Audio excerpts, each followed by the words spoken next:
It's 5 Minute Friday. Let's go.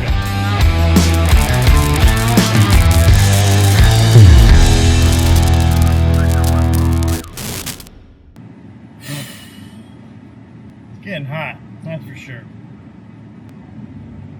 But let's put 5 minutes on the clock, and this week we're going to talk about holding tolerances. This is something that I get asked quite a bit, and I'm not sure, I think this would be a better video, but I'll probably be able to talk about a few things to get some ideas across. One of the things that I would say when it comes to holding tolerances is, one, knowing them. And a lot of places, they may not have that on the prints, or they might have a tolerance on the print, but they don't really need you to hold to that tolerance. It's just kind of there. A lot of times down in the ledger, you'll see like .XX or .XXX, and those will equal plus or minus 30 thousandths or 60 thousandths or 5 thousandths, 10, whatever. First thing is, know your shop. Know, are you supposed to actually hold to those tolerances? Because if you're working on a part and you're really trying to hold, plus or minus 5 thousandths on something that really doesn't need that, well, you're going to spend a lot of wasted time trying to hold to those tolerances, and it's not even necessary. So first, make sure you know what tolerances that you're working within. And secondly, if say you're working at a company that it's, the print calls out for plus or minus 30 thousandths. And my thing, and I've talked about this before on the podcast, but my big thing when it comes to holding tolerances is, one, your parts have to be right. It sounds dumb, but a lot of times you'll get machine parts or get bent parts or whatever, and they're already way out of tolerance from who bent it up or who cut them or anything, and it's like, well, now what? And they're just kind of like, well, just make it work. And it's like, well, I'll do my best, but kind of one of those, you polishing a turd at some point, but you still need to do the best you can. But you just pay attention, and that right there, I think, is the biggest thing when it comes to holding a tolerance, is paying attention to every detail possible. You have to understand how the material is going to pull and how it's going to move and how it's going to shrink, and can you expand it out to a certain point, and is it going to come back down to the right size? Can you hopefully maybe beat it back out to the right tolerances? But if it shrinks too much this way and the tolerance is at like a hole on the top, you don't want the top to be like that. You want the whole thing to be right. So you have to pay attention to every single detail.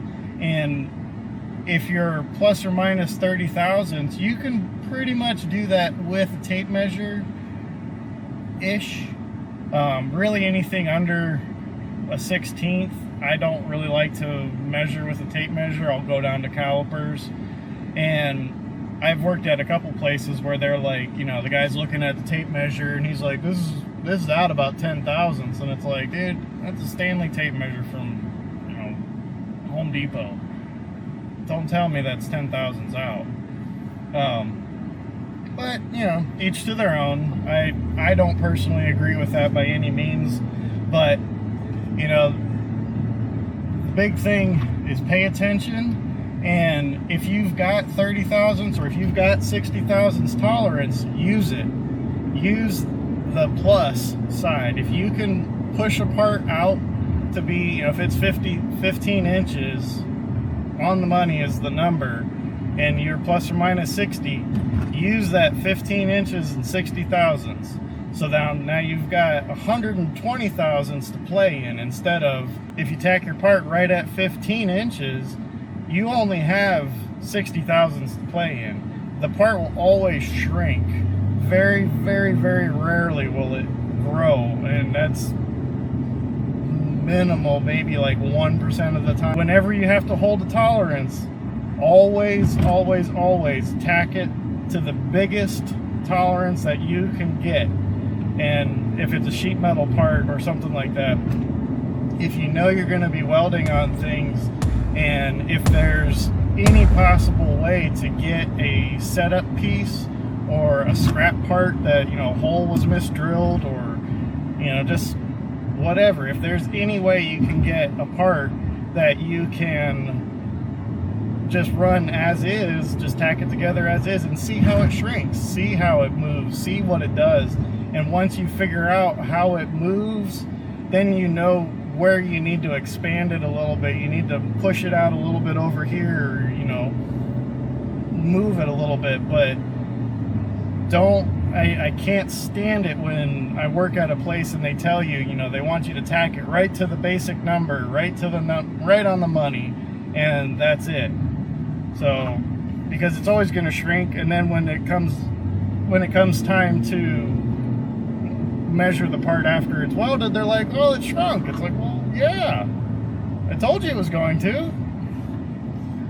But so, biggest takeaways I would say for this 5-Minute Friday is know the tolerances of the shop that you're working in. Know if they're actually going to hold you to those tolerances on the print. I mean, sometimes they literally just put tolerances on there just to make it look cool, or they don't know that that's a huge thing to hold, because the person that's drawing the print may not have ever built anything. It happens. So know the shop, know the tolerances that you're working within. Second thing is pay attention. Pay attention to every single detail you can. Make sure you know how parts are pulling and moving and shrinking, and it'll pay off in the long run if you understand what's going to happen. And third thing for the final part of this 5-Minute Friday is use the tolerance that's given to you. Use all of it. Use, like I said before, if you get 60 thousandths plus or minus 60, tack your parts. The full 60 thousandths big, you're still within tolerance. So if you have to get a first article check or something, it's good.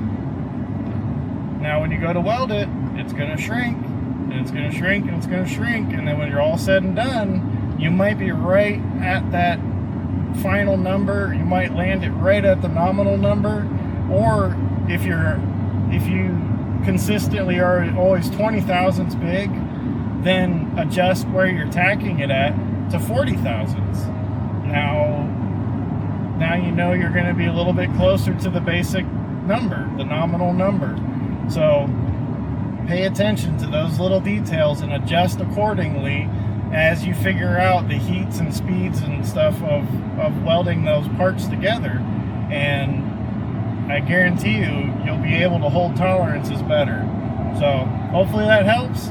Hopefully this 5-Minute Friday was good for you. And if you have any questions that you'd like to hear answered on a 5-Minute Friday, leave them in the comments down below, or leave a message over in the forum, and we'll catch you next week. Thanks.